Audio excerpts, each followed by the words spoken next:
Hi everyone, today I am going to be applying a full face of flawless makeup, or at least these are the products that make me feel flawless and really boost my mood, make me feel more confident throughout the day. There are some new products in here that I've been trialing out for the last 10 or so days, but there's also some oldies but goodies in the mix as well. So we're gonna get straight on with it. If you're new here, hi, my name's Gemma. I upload new videos on YouTube every single week, and I'd really appreciate it if by the end of this video you found it helpful or entertaining. Come and join the Pampered Wolf Pack by clicking on that subscribe button, the like button, and also the notification bell so you don't miss any future uploads. So as per usual, I am going to use my P.LOUISE base. Recently I have got a different colour in this. I used to be the shade 1, I'm now the shade 2, which is a better match for my natural skin tone, which really helps if I am going to be going out through the day and wearing my glasses. I like to put a little bit of eyeshadow primer over my nose area, and it just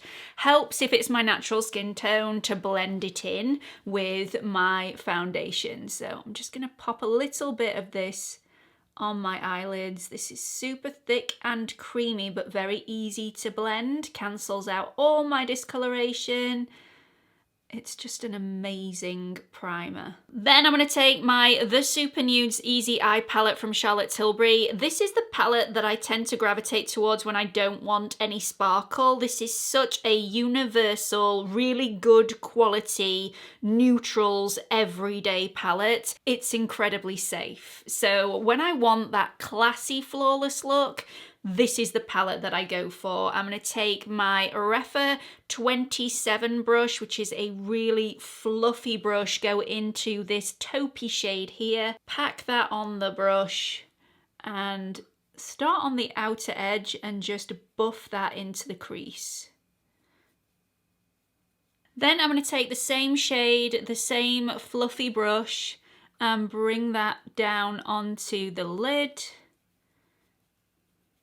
Then I'm going to take my Refa number 1 brush, go into this deep brown shade and just pack that on the outer edge and just slightly in the crease. And then I'm going to go back to my previous brush with my transition shade, that taupey shade, and just blend that in. And then finally, I'm going to take my Refa 03 brush, dip into the black and just create a little bit of a liner with the black eyeshadow. So that's where I'm going to leave my eyeshadow palette for now, but if you've seen my videos before, you know I'm going to dip into this a little bit later on when I've done the rest of my face. I'm going to move on to brows now. I've recently started doing my brows before my foundation. The reason being, I'm a really slow learner. I've seen people do this so many times and thought, why are they doing that? That's just ridiculous.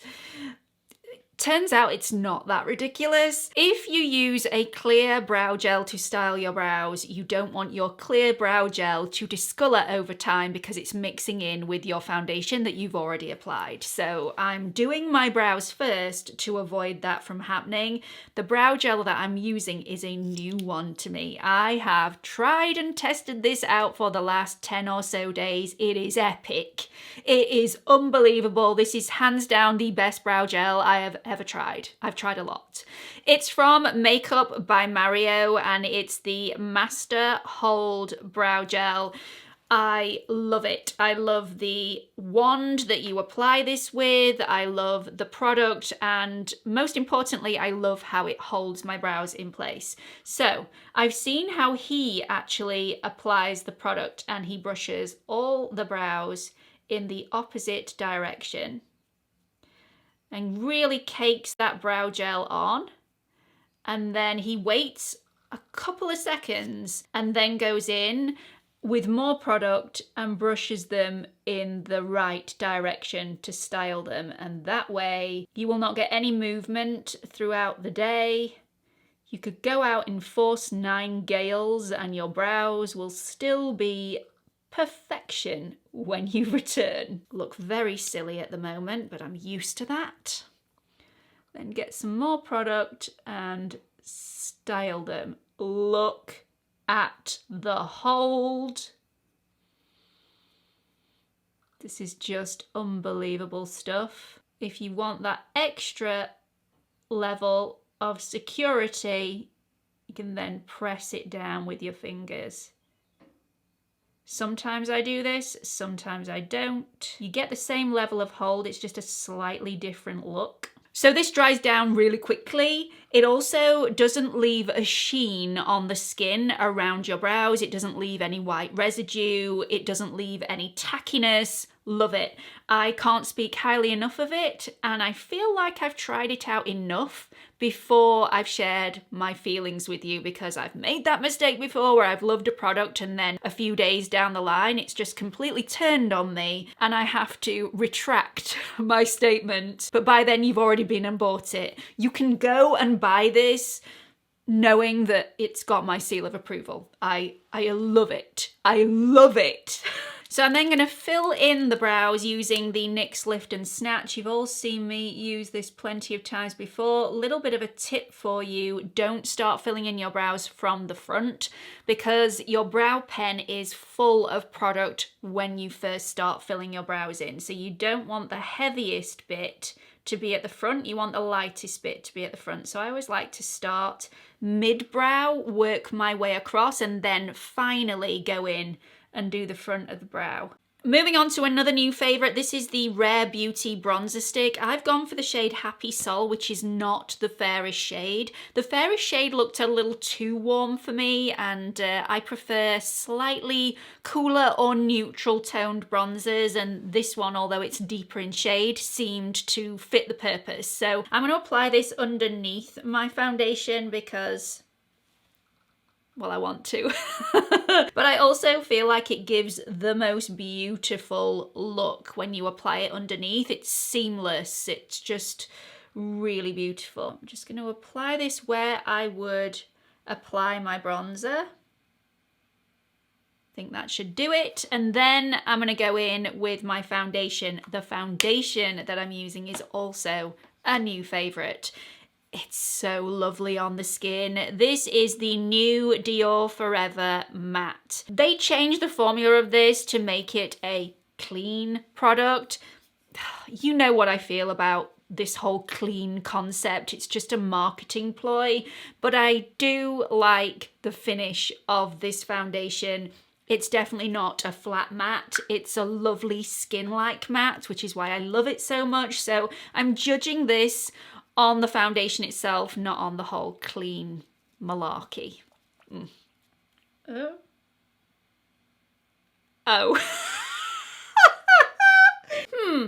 Not quite sure what happened there. Give me a minute to clean myself up.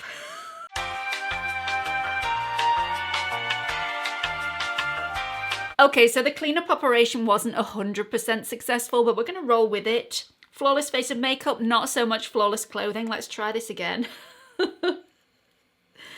There we go. Much more successful. Okay, I'm going to take my foundation brush. My favourite one is the Refer 31 brush. And this is where it gets a little messy. I am going to concentrate on the areas that I don't have the cream bronzer first. And then I'm going to go over the areas that I have cream bronzer. This is so easy to blend. A little bit too much applied there. Let's move some of that around. It's a really nice, loose consistency. It's not overly liquidy. It holds its place on my hand even when I tip my hand to the side. But it's the right amount of matteness without being flat. This really does airbrush my pores on my cheek area and also on my nose. And it's got excellent coverage. So I would say this is a medium coverage straight away. You can build this up to full coverage if you want more coverage. Or you could shear this out with a blending sponge. Obviously, applying it like this takes a little longer than if you were to apply the foundation first and then the bronzer over the top. Now around my brows, I'm just going to use my concealer brush. This is the Zoeva 142 concealer buffing brush, just to make sure I'm not messing up my brows because they've already been done. Okay, so I've done the majority of my skin with the foundation. I'm just taking a little bit down my neck to blend everything together. The shade that I've gone for is 0.5N.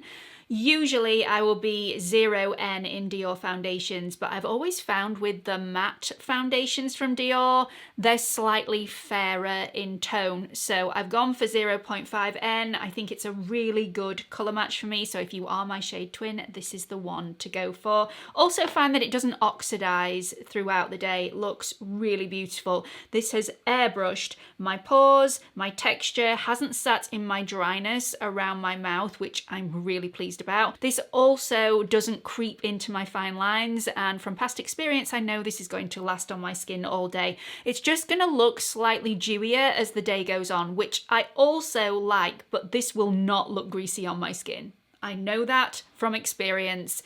It will look beautiful all day. So I'm going to take some of my leftover foundation on my brush, just tap a little bit of that off on the back of my hand, and then start over the bronzer. Look how lovely that is. It just looks seamless.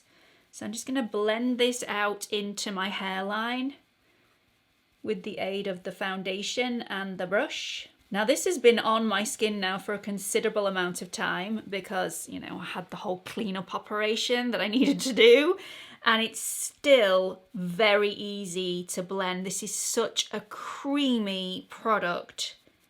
So lovely to use. So pretty. Now if you want a little bit more, like I want a little bit more across my forehead because I don't really want to be applying any more powder bronzer on top of this. I know a lot of people do, but you know, I just don't have the time. I'm just gonna add a little bit more and just blend that out using the same brush. I really love this. Okay, so going in with my usual concealer combo, we've got the Lancome All Over Concealer in the shade 110, 010 or Ivo C. It's very confusing, the shade range at Lancome, but the product is beautiful. I've also got the Fenty Beauty Pro Filter Concealer in the shade 120, which lightens off the shade in the Lancome a little bit and just boosts the coverage slightly. I'm just patting this on with my fingertips, just to melt it into the skin and make it look more skin-like. I don't want it to look heavy or unnatural underneath my eyes, but I do want it to look flawless. And I think there's a really fine line between flawless and really heavy and unnatural. So you'll notice I'm not using a colour corrector underneath my eyes today. You know why that is? Not because I don't feel like I need one today, because I forgot. I'll try harder next time. I usually would use a colour corrector underneath my eyes, but for some reason I just haven't got the product out, and if the product isn't out and sat on my bench, it doesn't get applied to my skin. So once my concealer is dried down, I'm going to take a little bit of the Pat McGrath under eye powder, dab that on a sponge, but also dab a little bit of that off onto the back of my hand so I don't have too much on, and then pop that underneath the eye. I don't feel it necessary to go in with powder all the time with this concealer combination. It's just not necessary. But when I'm going for that flawless look, I always like to go in with a powder. For every day, not always. Let's jump back into the eyeshadow palette. I'm gonna go straight into the taupey shade that we used as the transition shade right at the very beginning, and just go underneath the lash line with my Refa 03. Then I'm going to use my Makeup by Mario Master Pigment Pro Pencil in the shade Perfect Brown and rub that through the top and the lower waterlines. Then I'm going to take my 03 Refa brush, take a little bit of that taupey shade and really push it right into the lashes to make sure there are no gaps in between the pencil that we've just applied on the lower waterline and the lashes. Much more cohesive. I'm going to take a tiny bit of the black and pop it right on that outer edge to connect the dots. Looks much more polished when there's no gap in between the top and the bottom waterline. Curl my lashes. Then I'm just going to apply a lick of my Charlotte Tilbury Push Up Lashes mascara. I am, however, really enjoying using the NARS Max Climax or Climax Max. I might have got the name completely wrong. It's the Climax mascara that's in the black tube. Really enjoying using that at the moment, but for the life of me, I cannot find it. I have no idea where I've put it. I may have put my makeup on downstairs one day and it's got shoved down the side of a cushion. And then for the second coat, I'm going to put a little bit of the LANCOME Mr. Big just on those outer lashes. Just to draw attention and lift the eye a little bit. I love that fuller, fluttery look. Then I'm going to use my Huda Beauty Lip Contour 2.0 in the shade Terracotta. Once that's completed, the Victoria Beckham lipstick in the shade Spice is going on my lips. I love the shade of this. I love the feel of this on the lip. It's super luxurious. It's really creamy and smooth and it lasts. It's got great longevity. It's beautiful. I've been trying out so many different lipsticks recently and they all go slightly patchy or weird on my lips. At one point I thought it was me. Maybe it's me sending these different lipsticks all kinds of crazy, but this doesn't do that on me, so it can't be me. Can it? I don't know.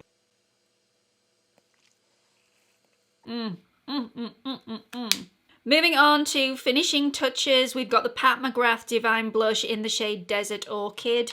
I adore this. This is so beautiful. The shade of this is really complementary to my skin tone. It really makes my eyes pop. I love it. I love everything about it. If this isn't your shade, however, they do have so many different shades to choose from with lots of different tones, whether that be pinky or peachy, terracotta-y, just all kinds of gorgeousness. They also have natural matte finishes to choose from or more of a sheen like this one is. It's not sparkly, but there's definitely a hint of radiance in this blush. Then I'm going to melt everything together, which is key to a flawless look, using my Easy Bake Loose Baking and Setting Powder from Huda Beauty. This is in the shade Pound Cake.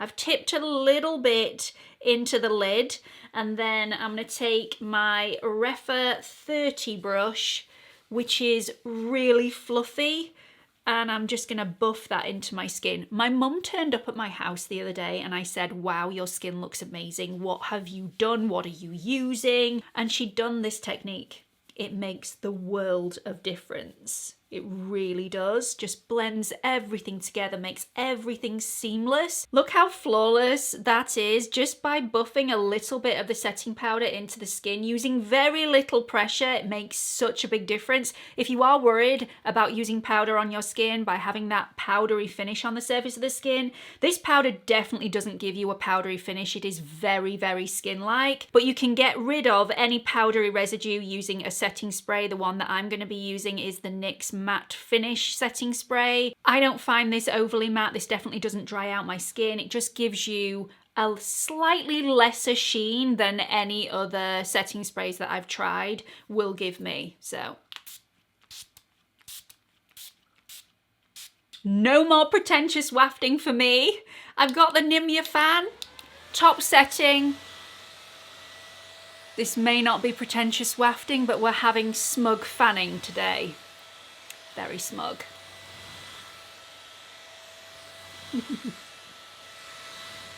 So that's the final look today. Let me know your thoughts in the comments section. I can't get enough of these products at the moment. They are superb and I love everything about the final look today. My skin looks flawless, and yet there's nothing weighty or heavy about it. I definitely haven't plastered more makeup than I would usually wear, apart from the eye look on my skin. Everything is airbrushed, it's smoothed, it's just perfected, nothing sank into my dryness, nothing has exaggerated any texture. I just love everything about it. It's amazing what a few products and a few techniques can actually do to achieve a flawless look and still have your skin look like skin. I'm still pretty much blown away. I really hope you've enjoyed this video. I hope you've got something out of it. Don't forget to like and subscribe, and I hope to see you all in the next video. Bye everyone.